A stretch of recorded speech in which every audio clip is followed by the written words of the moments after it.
¿Cómo fue el origen de la vida? Aparece un borde semipermeable que aisló el medio interno del medio externo y esto permitió contener a todos los componentes para las reacciones metabólicas, como por ejemplo se evitó que las moléculas orgánicas sean aprovechadas por grupos competidores, favoreció la homeostasis. Se cree que las membranas iniciales fueron pequeñas bolsas o vesículas que englobaron poblaciones de moléculas, donde ocurrían reacciones de transformación de materia y energía. Hasta que se forma la primera célula, todo fue evolución química. Cuando aparece la primera célula, aparece la evolución biológica. Por eso decimos que la vida surge a nivel celular y toda célula proviene de otra célula.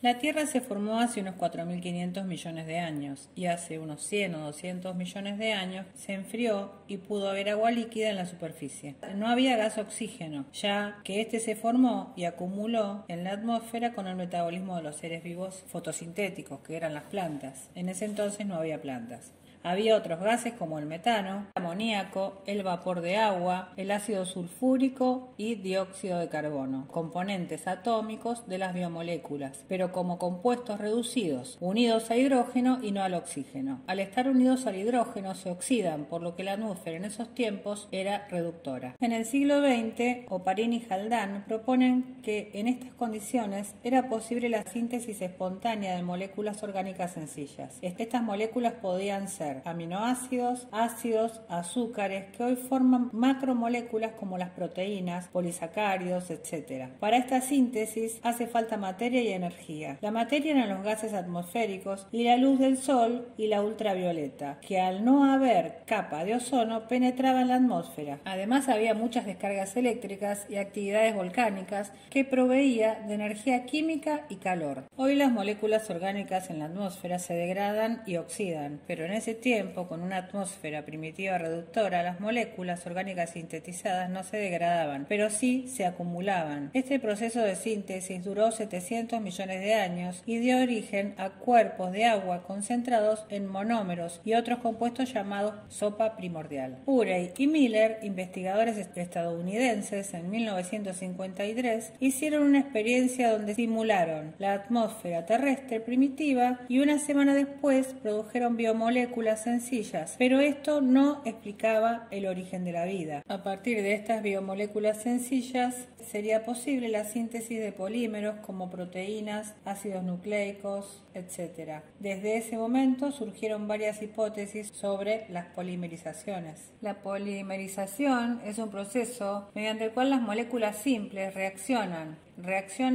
entre sí y forman otras moléculas de peso doble, triple, van aumentando su tamaño. Ahora, ¿cómo se formó el borde semipermeable que separa el medio interno del externo? Oparin observó que las moléculas, cuando aumentaban de tamaño en solución acuosa, pueden interactuar entre ellas y formar grumos, en especial las proteínas. Estos grumos están rodeados de moléculas de agua y dentro de ellos también habría un medio acuoso, donde se pueden acumular moléculas de menos peso molecular, como alcoholes, azúcares. De esta forma, el medio exterior e interior de los grumos no sería igual. Oparin llamó a esto coacervados, los que colocó en una solución de un compuesto orgánico y con el tiempo estos coacervados crecían de tamaño y se podían organizar y dividir. Pero Oparin no lo llamó células, sino protobionte. En la década del 70, Sidney Fox trabajaba con la síntesis de proteinoides, polímeros ramificados de aminoácidos, a altas temperaturas, provocando la deshidratación. Cuando él rehidrataba y reducía la temperatura, observaba que se formaban microesferas que poseían membrana y que al encerrar otros compuestos crecían y se dividían en microesferas más pequeñas. Fox afirmó que esto podría haber ocurrido en la Tierra primitiva y que las microesferas podrían ser las primeras células.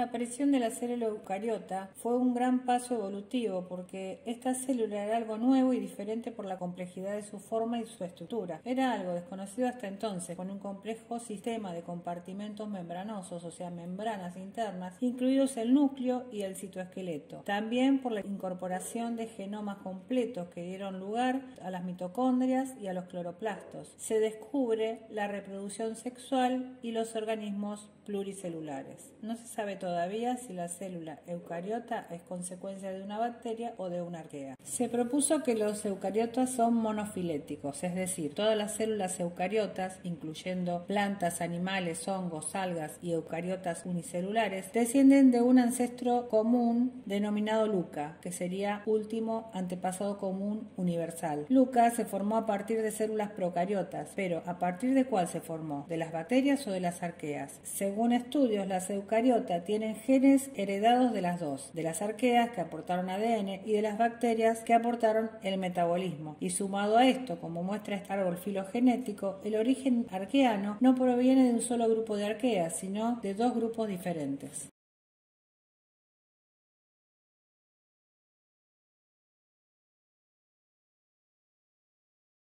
Hay muchos modelos que quieren explicar cómo apareció Luca, pero entre estos hay dos líneas principales, el modelo simbionte y el modelo autógeno o endógeno. El modelo simbionte propone una fusión directa entre una arquea y una bacteria. Esto habría provocado su complejidad celular y la bacteria hoy sería la mitocondria. En esta simbiosis, las dos células se repartirían el funcionamiento celular, las arqueas el ADN y la bacteria el metabolismo. El modelo autógeno o endógeno propone que existiría una célula protoeucariota, es decir, anterior a la eucariota, que procedería de un ancestro común compartido con las arqueas y que habría evolucionado adquiriendo toda la complejidad de la célula eucariota actual, incluyendo endomembranas y citoesqueleto, pero que aún no tendría mitocondrias. Esta protoeucariota tendría la capacidad de fagocitar, que es digerir, y así engulló o tragó a una alfa protobacteria, pero esta no fue digerida y pasó a vivir dentro de la protoeucariota. Con el tiempo, los genes de la bacteria endosimbionte tomarían el control del metabolismo, pero no del ADN.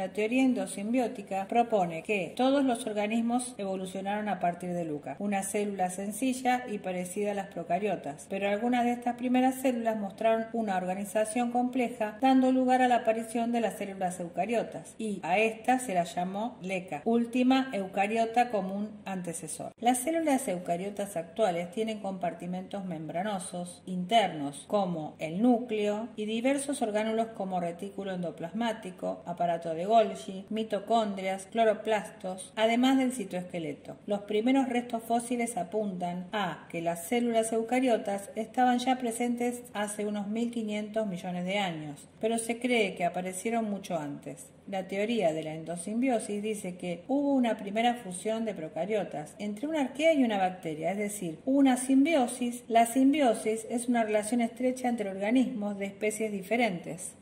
Entonces hubo una simbiosis previa a la endosimbiosis, es decir, a la incorporación de la bacteria en la arquea, donde la arquea embulló a la bacteria. Luego, la célula desarrolló todo un sistema de organelas con membrana y un citoesqueleto, y la bacteria se convirtió en la mitocondria con el paso del tiempo. Así tendríamos a una célula similar a la eucariota actual. Más tarde, hubo una segunda endosimbiosis, pero esta vez fueron las procariotas con clorofila, que luego se transformaron en los cloroplastos de las células vegetales, que poseen tanto mitocondrias como cloroplastos, es decir, se habrían producido dos endosimbiosis.